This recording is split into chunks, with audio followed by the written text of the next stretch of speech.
ទៅថាប្តីប្រពន្ធយើងបែកបាក់គ្នាតែកូនយើងចង់ដាក់តកោខាងណានៅក្នុងច្បាប់ប្រទេសយើងគេអត់មានគៀបសង្កត់ថាកូនកើតមកត្រូវតែដាក់តកោឪទេអត់ទេចាយើងចង់ដាក់ឈ្មោះខាងតកោណាក៏បានដែរដូចខ្ញុំមួយគ្រួសារអញ្ចឹងយកឈ្មោះខ្លួនឯងហើយនឹងឈ្មោះប្តីទៅដាក់ជាតកោរបស់កូនវាអាស្រ័យលើការឯកភាពគ្នាហើយយើងដាក់ទៅយើងបើយើងចង់តតកូលឪវាក៏តទៅបើតកូលឪវាមានពូជមានពងមានតម្លៃតែបើឪវាជាឪដែលមិនមានការទទួលខុសត្រូវជាឪដែលមិនខ្វល់ពីសាច់ឈាមខ្លួនឯងទេយើងមិនចង់ឲ្យជាប់តកូលក៏សិទ្ធិរបស់យើងចា៎ព្រោះប្រទេសយើងអត់មានគៀបសង្កត់ថាត្រូវតែយកតកូលតាមឪពុករហូតអីអត់ទេឪពុកជីតាអត់ទេអានឹងអាស្រ័យលើយើងទេចាអញ្ចឹងយើងចង់ដាក់តកូលយើងក៏ដាក់ទៅហើយសម្បត្តិបច្ចៈកំណើតរបស់កូនបើគេមានឪពុកដាក់ឈ្មោះឪពុកនឹងទៅហើយយើងច្រឡាញ់ឈ្មោះអីយើងដាក់ឈ្មោះនឹងស្រេចតែចិត្តយើងហើយគ្រាន់តែថាបច្ចៈអញ្ញាធរគេមានរបៀបធ្វើការរបស់គេហើយការលែងលះឬក៏មិនព្រោះពេលដែលយើងកូនកើតភ្លាមអូនយកបានលឿងហ្នឹងទៅស្នើចុះសម្បត្តិកំណើតកូនពី0ខែដល់1ខែហ្នឹងគឺគេថៅសម្បត្តិកំណើតអាហ្នឹងអត់មានអស់លុយអស់កាក់អីទេហើយចេញមកជាសម្បត្តិកំណើតផ្ទាល់តែម្ដងហើយទទួលយកការពិតនៅអ្វីដែលបានកើតឡើងទៅបងស្រីអើយណាយើងមិនអាចទៅទុនតូចចិត្តជាមួយនឹងអ្វីដែលវាកើតឡើងនឹងហើយបិទអនាគតខ្លួនឯងបញ្ចប់ត្រឹមនឹងទេពេលនេះយើងកំពុងឈឺចាប់យើងតូចចិត្តយើងពោះយើងវេទនារ៉ាំរ៉ៃម្នាក់ឯងក៏ពិតមែនប៉ុន្តែមិនប្រកាសតការឈឺចាប់វេទនានឹងវាបន្តណាអាយុរាប់រយឆ្នាំនោះទេបើសិនជាយើងមានស្មារតីទំនួលខុសត្រូវចំពោះខ្លួនឯងនៅទង្វើដែលយើងបានធ្វើរួចទៅហើយនៅពេលដែលយើងទៅទំនាក់ទំនងជាមួយនរណាម្នាក់ដោយដូចថាយើងមិនបានគិតគូរវែងឆ្ងាយវិជ្រោះទៅហើយថាម៉េចបើវិជ្រោះទៅហើយដោយបារាំងនិយាយតាំងពីវគ្គមុនមកថា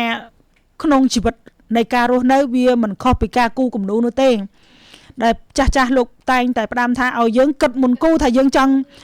គូរូបអីយើងគិតឲ្យច្បាស់ចាំយើងគូវាចេញមកទៅវាមានប្លង់មានមេមានអីរបស់វាត្រឹមត្រូវវាអត់ពិបាកក្នុងការគូសលុបនៅពេលដែលយើងគិតតែពីគូហើយយើងមិនគិតថាយើងចង់គូអីណាចឹងវានឹងបន្សល់ស្លាកស្នាមបើយើងគូសដោយខ្មៅដៃដូចនិយាយចឹងយើងលុបជាប់លុបវានៅបតេបតាខ្មៅអីមិនក៏ដោយតែបើយើងគូសដោយបិចទៅទៀតរឹតតែបតាដោយសារអីយើងត្រូវប្រើទឹកលុបហើយតែទឹកលុបវាសល់អាស្នាមទឹកលុបហ្នឹងរឹតតែច្បាស់ហត់តែប្រប៉ះពេញអាកណ្ដាស់អាកណាត់ដែលយើងគូនឹងត្មងវាប្រពាលពេញហ្នឹង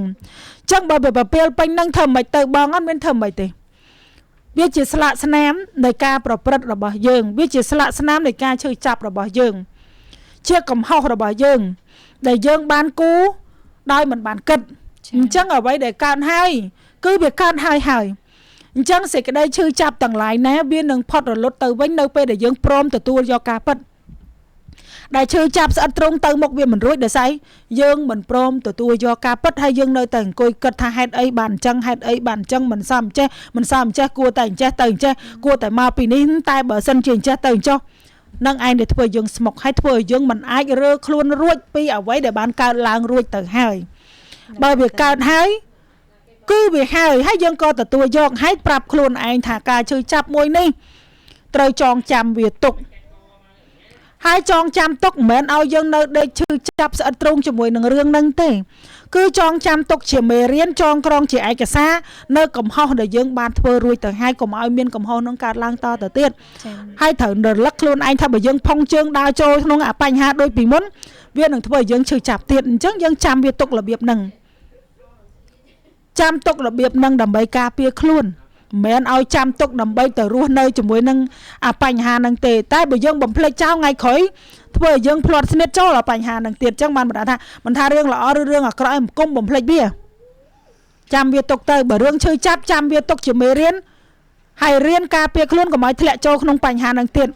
តែបើរឿងល្អចាំវាទុកធ្វើជាអនុស្សាវរីយ៍ដើម្បីផ្ដល់សេចក្តីសុខឲ្យខ្លួនឯងឲ្យតម្លៃខ្លួនឯងនៅពេលដែលយើងប្រព្រឹត្តរឿងត្រូវហើយរឿងណាដែលវាខុសទៅហើយគឺវាហើយចឹងអញញឹមទទួលយកការពិតហើយបន្តដំណើរទៅមុខទៀតដើម្បីកុំឲ្យនៅតែអញ្ចេះ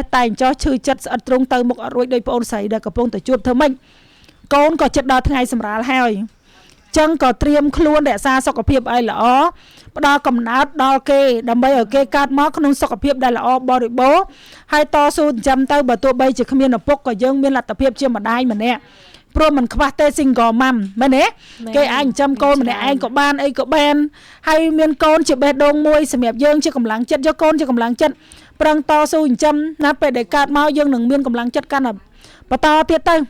ណាគេកើតមកអត់មានឪពុកក៏គេរស់បានយើងក៏ដូចគេក៏ដូចយើងគិតចឹងទៅហើយទៅមុខទៀតហើយពេលវេលាដើរលឿនណាស់អូននេះមួយឆ្នាំមកផ្លែមកូនចេះដើររត់ត្រិលតាលើហ្នឹង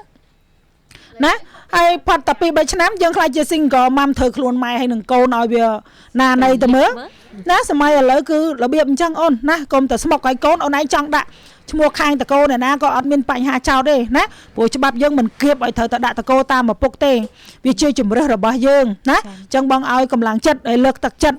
តស៊ូធ្វើជាម៉ាក់ដ៏ល្អហើយព្យាយាមរក្សាសុខភាពណាផ្ដល់កម្រើតឲ្យគេកើតមកសុខភាពល្អហើយទៅមុខទៀតតែយើងទ្រាំផុតការលំបាកអូនអើយមិនពិបាកនឹងរស់នៅទេណាអ្វីដែលឆ្លងកាត់វេទនាអស់ហើយអញ្ចឹងទៅមុខទៀតអូនក៏នឹងរស់នៅដោយសុខ